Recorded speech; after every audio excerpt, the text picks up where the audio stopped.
കൂട്ടുകാരെ, എല്ലാവർക്കും കിഡ്ഡോസ് ഹോമിലേക്ക് സ്വാഗതം.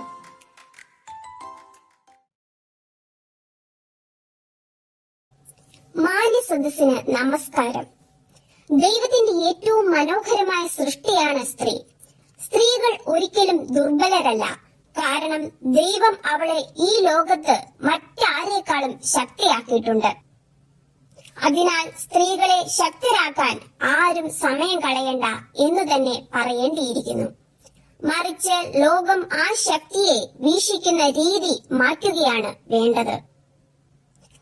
അത് നമ്മെ വീണ്ടും ഓർമ്മിപ്പിച്ചുകൊണ്ട് ഇതാ ഒരു വനിതാ ദിനം കൂടി എത്തിയിരിക്കുന്നു. മാർച്ച് 8 അന്താരാഷ്ട്ര വനിതാ ദിനം. എല്ലാ വനിതകൾക്കും വനിതാ ദിനാശംസകൾ. ദേശത്തിന്റെയോ ഭാഷയുടെയോ നിറത്തിന്റെയോ അതിരുകൾക്കപ്പുറത്ത് ലോകമെമ്പാടുമുള്ള വനിതകൾക്കായി ഒരു ദിനം. ആരോഗ്യം, തൊഴിൽ, കുടുംബം തുടങ്ങി സമൂഹത്തിന്റെ വിവിധ മേഖലകളിൽ സ്ത്രീകൾ നേടിയ വിജയത്തിന്റെ ഓർമ്മപ്പെടുത്തൽ കൂടിയാണ് ഈ ദിനം. സ്ത്രീകളുടെ ശാരീരികവും മാനസികവും സാമൂഹികവുമായ ഉയർച്ചയ്ക്കായി ലിംഗസമത്വം, ലിംഗനീതി എന്നിവ ഉറപ്പാക്കി വിവേചനവും അതിക്രമങ്ങളും അവസാനിപ്പിക്കുക എന്നതാണ് ഓരോ വനിതാ ദിനാചരണത്തിന്റെയും മുഖ്യ ലക്ഷ്യം.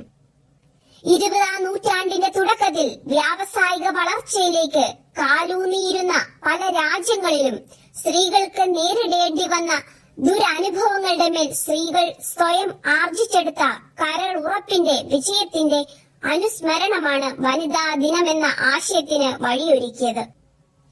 1857 മാർച്ച് 8 ന്യൂയോർക്കിലെ വനിതകൾ നടത്തിയ സമരവും പ്രക്ഷോഭവുമാണ് അതിൽ ആദ്യത്തേത്.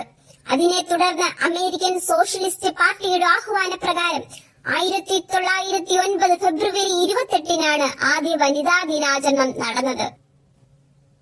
പിന്നീട് 1911 ജർമ്മനി, ഡെൻമാർക്ക്, സ്വിറ്റ്സർലൻഡ്, ഓസ്ട്രേലിയ എന്നിവിടങ്ങളിലും വനിതാ ദിനാചരണം തുടങ്ങി. പതിയെ ഈ ദിനത്തിന്റെ വ്യാപ്തിയും പ്രസക്തിയും വർദ്ധിച്ചു. അങ്ങനെ 1977 ഐക്യരാഷ്ട്ര സംഘടന മാർച്ച് 8 അന്താരാഷ്ട്ര വനിതാ ദിനമായി ആചരിക്കാൻ ഔദ്യോഗികമായി അംഗീകാരം നൽകി. തുടർന്ന് മാർച്ച് 8 അന്താരാഷ്ട്ര വനിതാ ദിനമായി ആചരിച്ചു വരുന്നു.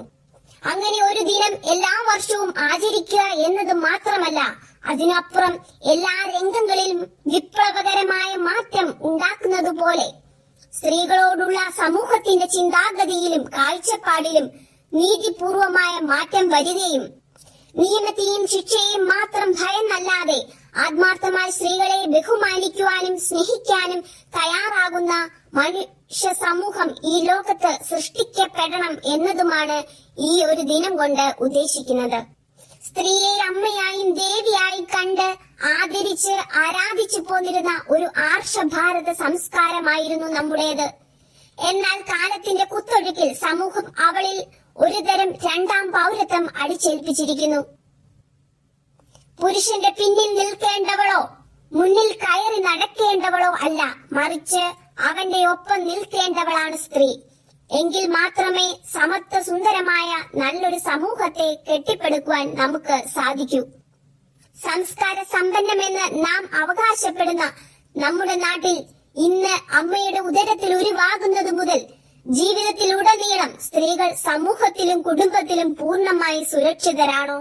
നാം ഇരുത്തി ചിന്തിച്ച് എവിടെയാണ് നമുക്ക് പിഴച്ചതെന്ന് കണ്ടെത്തി സ്വയം തിരുത്തേണ്ടിയിരിക്കുന്നു. നമ്മുടെ ചുറ്റുമൊന്ന് നോക്കൂ. സമൂഹത്തിന്റെ എല്ലാ മേഖലയിലും തന്റേതായ വ്യക്തിമുദ്ര പതിപ്പിച്ച് സ്ത്രീകൾ ഉയരുന്നതിനോടൊപ്പം സ്ത്രീകൾക്കെതിരെയുള്ള അതിക്രമങ്ങൾ ദിനംപ്രതി വർദ്ധിച്ചു വരുന്നു. പത്രം, TV തുടങ്ങിയ എല്ലാ സാമൂഹ്യ മാധ്യമങ്ങളും ഇത്തരം അതിക്രമങ്ങളെ ആഘോഷമാക്കുന്ന വികല സംസ്കാരത്തിലേക്ക് നാം കൂപ്പുകുത്തിയിരിക്കുന്നു എന്നതും ഉപഭോഗ സംസ്കാരത്തിന്റെ നീരാളി പിടുത്തത്തിൽ വീണ് മയക്കുമരുന്നുകളുടെയും സാമൂഹ്യ മാധ്യമങ്ങളുടെയും മായാവലയത്തിൽ ചില സ്ത്രീകൾ ശാശ്വതമല്ലാത്ത പണത്തിന്റെയും പ്രശസ്തിയുടെയും ആഡംബരത്തിന്റെയും പിന്നാലെ പരക്കം പാഞ്ഞ് സ്വന്തം വ്യക്തിത്വത്തെ വികലമാക്കുന്നതും പേടിയോടെ കാണേണ്ടിയിരിക്കുന്നു. സ്ത്രീ തന്റെ ഉള്ളിലെ ശക്തിയെ തിരിച്ചറിഞ്ഞ് തന്റെ കഴിവിൽ അഭിമാനിച്ച് തെറ്റും ശരിയും ഔചിത്യപൂർവ്വം തിരിച്ചറിഞ്ഞ് ചുറ്റുമുള്ള ചതിക്കുഴികൾ മനസ്സിലാക്കി അതനുസരിച്ച് വർത്തിച്ചാൽ ഒരു ശക്തിക്കും അവളെ പരാജയപ്പെടുത്താനാവില്ല. ഈ തിരിച്ചറിവിൽ നിലനിന്ന് മുന്നിൽ വരുന്ന പ്രതിസന്ധികൾ വിവേകത്തോടെ മറികടന്ന് ജീവിതത്തിൽ മുന്നേറുവാൻ ഓരോ സ്ത്രീകൾക്കും സ്വയം കഴിയണം. എന്നിരുന്നാലും അതിനുള്ള സാഹചര്യം ഉണ്ടാകേണ്ടതും അനിവാര്യമാണ്. ആയതിനാൽ നമ്മുടെ സമൂഹത്തിൽ നഷ്ടമായിക്കൊണ്ടിരിക്കുന്ന ധാർമ്മിക മൂല്യങ്ങളെ തിരിച്ചുപിടിച്ച് സ്ത്രീകൾക്ക് നേരെയുള്ള അതിക്രമങ്ങൾക്കെതിരെ പ്രതികരിക്കുന്ന, അവളുടെ കഴിവുകളെ അംഗീകരിക്കുന്ന, ബഹുമാനിക്കുന്ന നല്ലൊരു സമൂഹത്തെ വാർത്തെടുക്കാം. അതിനായി നമുക്ക് സ്വയം തയ്യാറാകാം.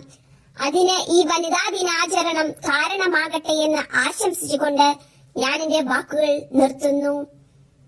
നന്ദി, നമസ്കാരം, ജയ് ഹിന്ദ്.